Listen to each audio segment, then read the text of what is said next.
There's a rally out here at the state capitol today, and it was to raise awareness about prescription drug abuse. Not everybody realizes that illegal drugs are one thing, but more and more people are dying of prescription drug overdoses because they're such powerful painkillers nowadays. It's easy to become addicted to them, and they're quite frequently abused.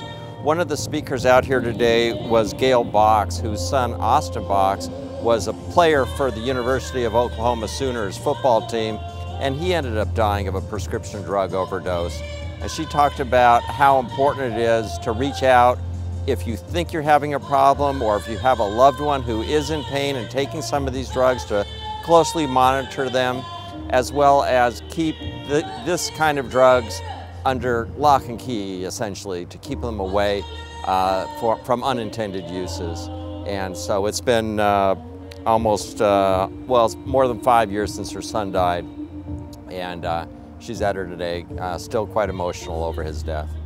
Unfortunately, I can tell you that I had never really thought about prescription overdose deaths until that point in time. And then to know that the state of Oklahoma is experiencing prescription drug overdose deaths in such numbers. I mean, just to think that I didn't even think about it, how we need to educate. I was also a guidance counselor in a public school, and for me, we just talked about illegal drugs more than anything. And now I know that kids are using these and becoming addicted because they are so highly addictive. I feel that the stigma prevents so many people from asking for help.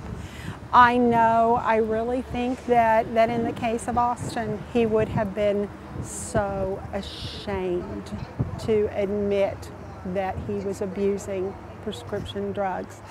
I just think that the shame kept him from telling anyone.